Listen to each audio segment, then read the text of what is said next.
유월절이 가까이 오자 예수님께서는 제자들과 함께 성전이 있는 예루살렘으로 올라가셨습니다. 성전에 들어가셨는데 예수님의 눈을 의심하게 할 만큼 깜짝 놀라는 그런 장면이 펼쳐져 있었습니다. 성전 마당 가득 장사하는 사람들이 넘쳐나고 있었기 때문입니다.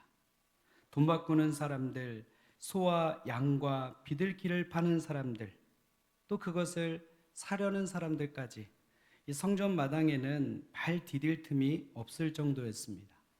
본래 이곳은 하나님을 예배하는 그 사람들이 모여서 오늘 우리가 드렸던 것처럼 찬양을 드리고 또 말씀을 읽고 기도하는 소리로 가득해야 하는 곳입니다. 물론 평소에도 이곳은 구약의 율법에 따라서 희생제사를 드리기 위해 가져온 그 짐승들 때문에 다소 소란스러운 곳이기는 했습니다. 그러나 지금의 그 소란스러움은 그런 종류의 것이 아닙니다. 장사꾼들의 호객하는 소리, 사람들끼리 다투는 소리, 한마디로 성전과는 전혀 어울리지 않는 그러한 장면들로 가득 차 있습니다. 하나님을 예배하는 곳이 어쩌다가 이렇게 장사하는 곳으로 변해버렸을까요? 먼저는 돈 문제 때문이었습니다. 당시 성전에 오는 사람들은 누구나 성전세를 내야만 했습니다. 그런데 아무 돈이나 낼 수 있는 것이 아니었습니다. 그 당시 통용되는 화폐는 로마 화폐, 헬라 화폐, 유대 화폐가 있었는데 성전세는 반드시 유대 화폐로만 내야 했습니다. 그것도 당시에 통용되던 화폐가 아니라 고대 히브리 화폐, 그것으로만 내는 것이 기준이었습니다.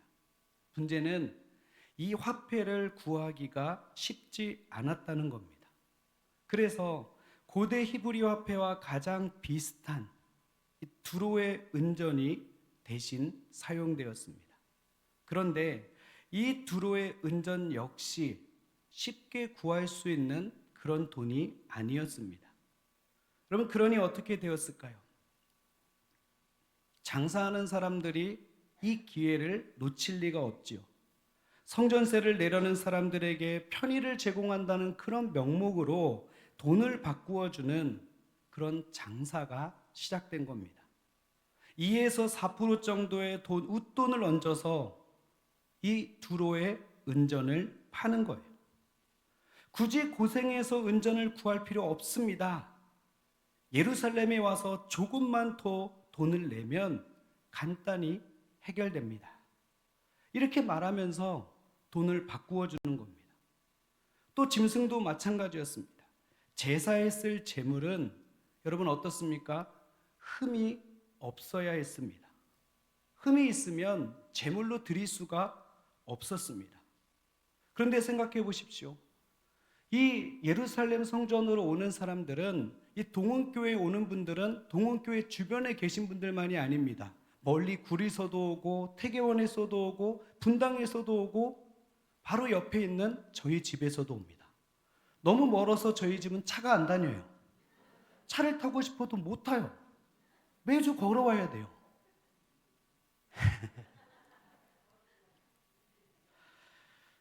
여러분, 멀리서 오는 순례객들이 짐승을 끌고 오다 보면 어떻습니까?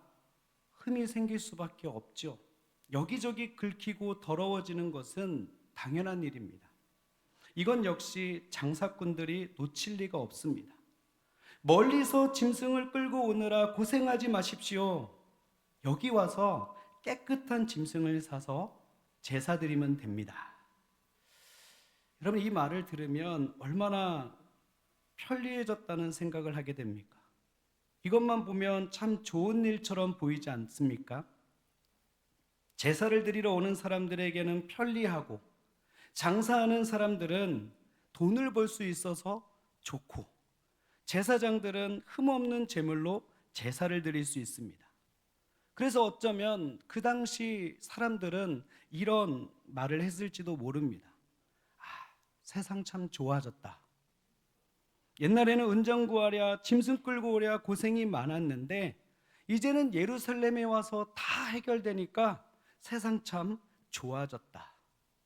편리하고 효율적이고 다 좋은 것처럼 그렇게 보입니다. 그런데 오늘 성경을 보게 되면 이 모습을 보신 예수님께서는 정반대의 의외의 그러한 모습을 보이십니다. 예수님께서는 채찍을 만들어서 그들을 내쫓으시고 자판을 뒤집어 엎으셨습니다. 그리고 그들을 성전 마당에서 내쫓으십니다. 그럼 왜 그러셨을까요? 겉으로 보면 모두에게 좋은 일처럼 보이는데 왜 예수님께서는 이렇게 분노하셨을까요? 그 이유는 겉으로 보이는 문제가 아니었기 때문입니다. 그 장면 뒤에 숨어 있는 사람들의 마음에 문제가 있었기 때문입니다. 그 첫째는 형식주의입니다. 여러분, 하나님은 어떤 분이십니까? 하나님께서는 이렇게 말씀하십니다. 사람은 외모를 보거니와 나 여호와는 중심을 보느니라. 하나님은 겉모습보다 무엇을 보는 분이십니까? 중심을 보시는 분이십니다. 그러니 재물이 아무리 깨끗해도 그 재물을 드리는 사람의 마음, 그 마음이 깨끗하지 않으면 그 예배는 하나님께서 기쁘게 받으실 수도 하나님을 기쁘게 할 수가 없다는 겁니다. 깨끗한 재물을 드리기 위해 마음을 다해 준비하는 그 과정, 하나님께 드릴 것이라는 마음으로 짐승을 조심스럽게 데리고 오는 그 모든 과정이 바로 하나님께서 받으시는 예배라는 겁니다. 예배. 여러분, 그래서 우리가 주일을 준비하는 것은 여러분 언제부터 준비하십니까? 언제부터 주일을 준비하십니까? 이게 다 달라요. 내가 월요일이라고 해야 될까? 아니면 화요일, 수요일쯤? 아니면 토요일? 주일 아침부터 하면 또 이상한 말 할까봐 또 말하긴 그렇고, 적당히 토요일부터 준비해야 된다고 생각합니다. 최소한 몸도 마음도 하나님께 드릴 예물도 정성스럽게 미리 준비하는 겁니다. 저는 그렇게 배웠습니다. 그래서 지금도 주중에 헌금을 미리 은행에 가서 바꿔요. 은행에 여기 앞에 있는 농협 그 아가씨가 저를 별로 안 좋아해요. 왜냐하면 갈 때마다 그래요. 새 돈 주세요. 없대요. 그래도 새 돈 주세요. 그러면 막 인상을 막 찌그리면서 막 계속 골라요, 이렇게. 왜 그렇습니까? 맞아요. 그냥 가져가면 되지. 그 돈이 그 돈이지. 그럼 제가 조용히 그래요. 목사란 말 안 하고 헌금 드리려고요. 헌금 드리려고 새 돈 달라고. 그렇게 정성스럽게 준비하는 겁니다. 무엇보다 뭘 준비하는 겁니까? 기도로 준비하는 것이죠. 그렇게 준비하는 마음 자체가 뭘 준비하는 거냐면 이미 은혜 받을 그릇을 준비하는 겁니다. 여러분, 그 마음으로 예배의 자리에 나오면 어떻습니까? 그 사람은 매주 예배의 시간마다 은혜가 충만케 될 줄 믿습니다. 그 은혜를 받아 누리는 겁니다. 여러분, 상황이 좋지 않습니까? 환경이 좋지 않습니까? 그 사람에게는 아무 문제가 되지 않습니다. 마음과 정성이 담긴 예배를 드리면 하나님께서 반드시 은혜를 주시기 때문입니다. 그런데 성전에 있던 사람들은 어느 순간부터 이렇게 생각하기 시작했습니다. 재물만 깨끗하면 되지. 마음? 깨끗한 재물 드리잖아. 그 재물을 드리는 마음은 사라졌습니다. 편리함이 오히려 이들에게 독이 되어버린 겁니다. 여러분, 그래서 어떻게 합니까? 빈손으로 와서 돈만 내고 재물을 사고 성전세를 내고 제사를 드리고 그리고 말하죠. 됐다. 예배 드렸다. 이렇게 생각하는 겁니다. 그러나 하나님은 이런 예배를 기뻐하지 않으십니다. 하나님은 형식이 아니라 우리의 마음을 받기 원하시는 그 분이시기 때문입니다. 재물이 깨끗한 것이 중요한 것이 아니라 하나님 앞에서는 우리의 마음이 깨끗해야 한다는 겁니다. 과부의 두렙돈과 같은 예배, 옥합을 깨뜨렸던 마리아와 같은 그러한 사랑이 담긴 예배를 하나님은 받기 원하신다는 것입니다. 여러분, 그래서 기억하십시오. 편리함이 신앙을 대신할 때 신앙은 형식이 됩니다. 여러분, 우리가 이처럼 예배를 잘 드려야 되는데, 예배를 잘 드려야 되는 가장 중요한 이유는 우리의 예배 드리는 모습이 곧 우리 믿음의 수준이기 때문입니다. 예배 드리는 모습이 그 사람의 믿음의 수준이기 때문에, 그 사람이 대학교를 나오고 그 사람이 대학원을 나오고 박사고 어느 회사의 사장이고 회장이고 중요하지 않습니다. 그 사람이 주머니에 50원이 있든 100원이 있든 초등학교밖에 안 나오든 그 사람이 정말로 하나님 앞에 예배를 목숨같이 여긴다면 그 사람의 믿음은 하나님께서 가장 기뻐하는 믿음의 사람인 줄 믿습니다. 여러분, 예배의 승리자가 인생의 승리자가 되고 예배의 실패자가 인생의 실패자가 된다는 말이 있습니다. 제가 생각하는 말이에요. 저 이 말을 제일 좋아해요. 제일 많이 써먹는 말입니다. 예배의 승리자가 인생의 승리자가 되고 예배의 실패자가 인생의 실패자가 된다. 그래서 예배를 목숨같이 여겨야 된다. 성경은 가인과 아벨, 엘리의 아들 홈니와 비느하스, 또 사울 왕의 삶을 통해서 이 사실을 분명하게 보여주고 있습니다.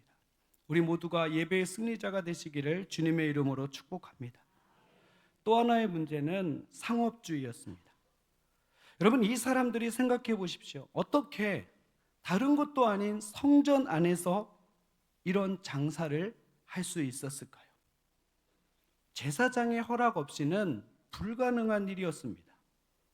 그렇다면 그 과정에서 나타나는 현상이 있죠. 뒷거래. 내가 눈 감아줄 테니 얼마를 내라. 이렇게 부패가 시작된 겁니다. 게다가 어떤 사람이 재물을 가지고 오면 제사장이 이렇게 말합니다. 이건 흠이 있어서 안 됩니다. 성전 앞에 가면 깨끗한 재물을 파는 곳이 있으니 얼른 거기 가서 사오십시오. 이렇게 서로 짜고 장사를 하는 거예요. 또 하나의 중요한 문제가 있습니다. 이 시장이 어디에 있었느냐 하면 이방인의 뜰이라는 곳에 있었습니다. 여러분, 이곳은 이방인들이 하나님께 예배드릴 수 있는 유일한 공간이었습니다. 이해하기 쉽게 말씀드리면 성전은 건물 하나로 이루어진 것이 아닙니다. 성소와 지성소로 이루어진 건물이 있고 그 밖에 제사장의 뜰, 그리고 그 밖에 이스라엘의 뜰, 그 밖에 여인의 뜰, 그리고 그 밖에 제일 바깥에 이방인의 뜰이 있습니다.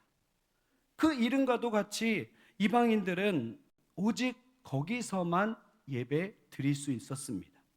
그런데 그 공간을 누구에게 뺏긴 겁니까? 장사치들에게 뺏겨버린 거죠.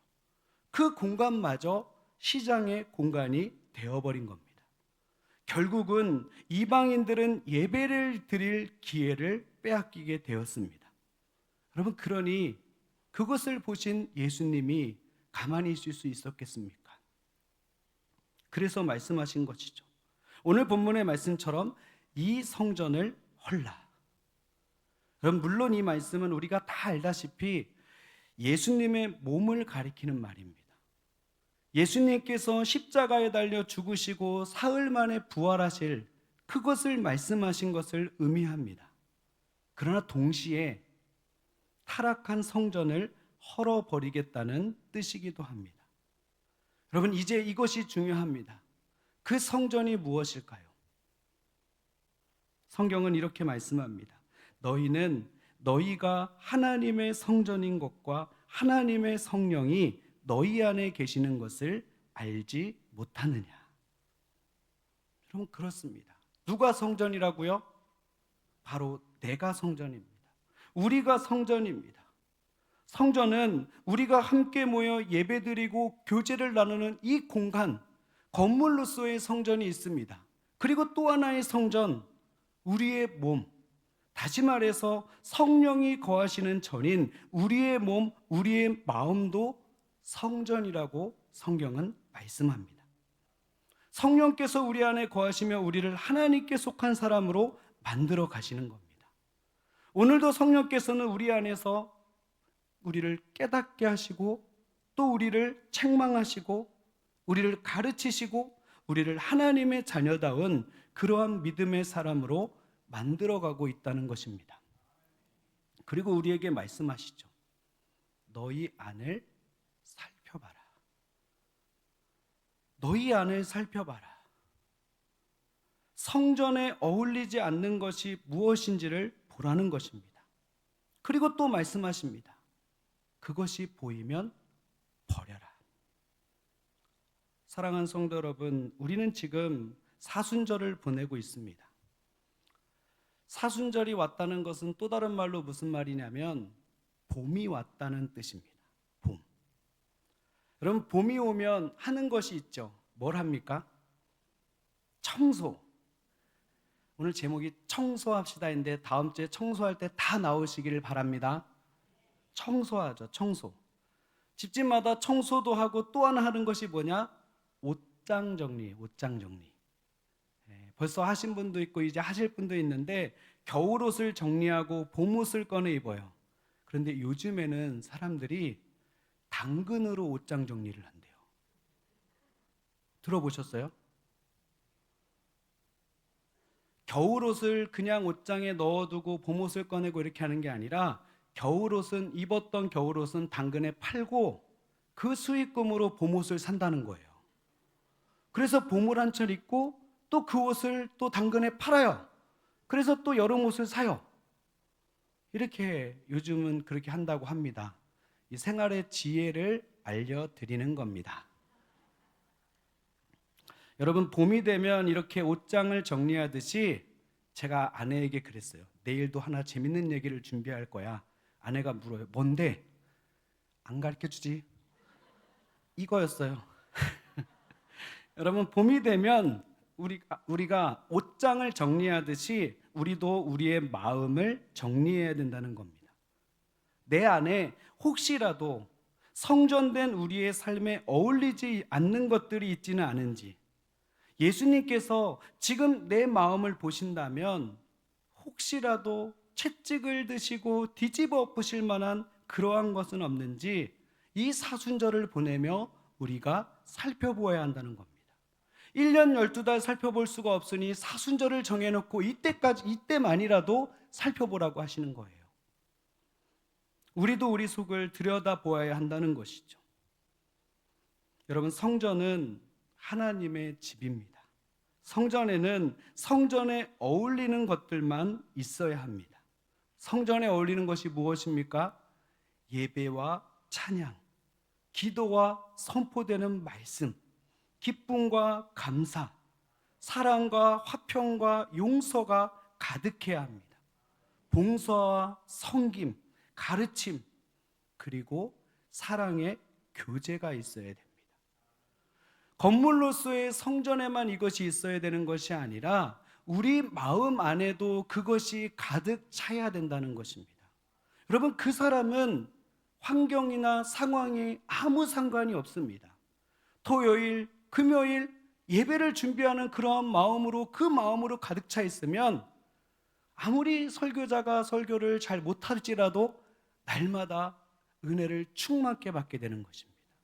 그게 하나님의 역사죠. 사랑하는 여러분, 사순절 4번째 주가 시작되었습니다. 주님은 오늘도 우리에게 말씀하십니다. 성전을 깨끗이 하라. 이 말씀을 기억하시고 주님께서 채찍을 드시기 전에 우리가 먼저 우리 마음의 성전을 정리하시기를 바랍니다. 단 한 가지라도 성전에 어울리지 않는 것이 있다면 미련 없이 쫓아내시기를 바랍니다. 당근에 팔아버리십시오.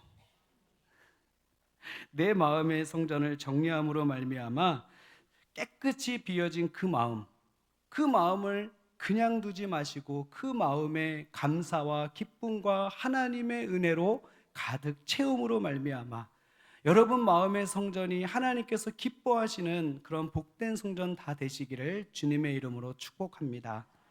우리 이 시간 찬양 드리겠습니다.